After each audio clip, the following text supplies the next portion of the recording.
IT മേഖലയിലാണ് ദിയ കൃഷ്ണയുടെ ഭർത്താവ് അശ്വിൻ ഗണേഷ് ജോലി ചെയ്യുന്നത്. വിവാഹ ദിവസം പോലും സമയം കണ്ടെത്തി ഏറ്റെടുത്ത വർക്കുകൾ പൂർത്തിയാക്കിയ ശേഷമാണ് ദിയയ്ക്ക് താലി ചാർത്താനായി അശ്വിൻ കതിർ മണ്ഡപത്തിലെത്തിയത്. മാനസിക സമ്മർദ്ദവും അമിത ജോലി ഭാരവുമുള്ള മേഖലയാണ് IT. എന്നാൽ ജോലി ഭാരത്തിനനുസരിച്ചുള്ള ശമ്പളം പല കമ്പനികളും എംപ്ലോയീസിന് നൽകാറുമില്ല. ലാപ്ടോപ്പ് ഉപയോഗിച്ച് വീട്ടിലിരുന്ന് തന്നെയാണ് അശ്വിൻ ജോലികൾ ചെയ്യുന്നത്. അതിനിടയിൽ ദിയയുടെ സംരംഭമായ OBOCയുടെ നടത്തിപ്പുമായി ബന്ധപ്പെട്ട് കണക്കും കാര്യങ്ങളും വെബ്സൈറ്റും മാനേജ് ചെയ്യും. വർക്ക് ഫ്രം ഹോം ആയതുകൊണ്ടാണ് IT മേഖലയിൽ ജീവനക്കാരനായിട്ടും ഭാര്യയ്ക്കൊപ്പം സമയം ചിലവഴിക്കാൻ അശ്വിന് കഴിയുന്നത്. വർക്കിനിടയിൽ ദിയയ്ക്കൊപ്പം എല്ലാ ആവശ്യത്തിനും അശ്വിൻ തന്നെയാണ് തുണയായി പോകാറുള്ളത്. സോഷ്യൽ മീഡിയ സജീവമായ അശ്വിൻ ഇൻസ്റ്റഗ്രാമിൽ പങ്കുവച്ച റീലാണ് വൈറലാകുന്നത്.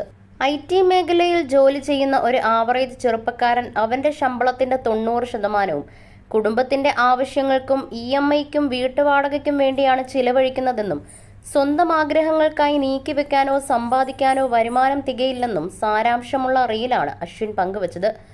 സ്വന്തം ജീവിതാവസ്ഥയുമായി റിലേറ്റബിൾ ആയ റീലായതുകൊണ്ടാകണം അശ്വിൻ സ്റ്റോറിയിൽ ഷെയർ ചെയ്തത്.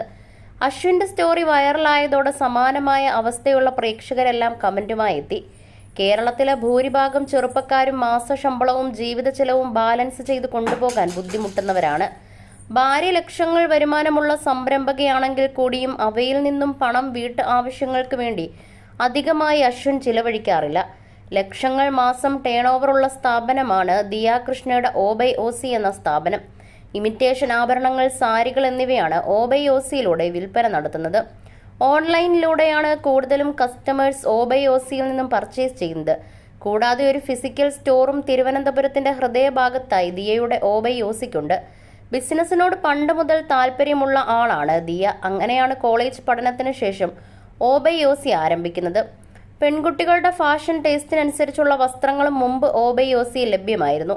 പിന്നീട് നവീകരിച്ച ശേഷമാണ് ഇമിറ്റേഷൻ ആഭരണങ്ങളും സാരികളിലേക്കും മാത്രമായി മാറ്റിയത്.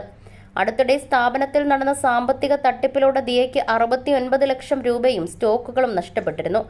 ജീവനക്കാരായ 3 സ്ത്രീകളാണ് QR കോഡ് തട്ടിപ്പ് തിരിമറി കാണിച്ച് കസ്റ്റമേഴ്സിൽ നിന്നും പണം തട്ടിയത്. അതുമായി ബന്ധപ്പെട്ടുള്ള കേസ് പുരോഗമിക്കുകയാണ്.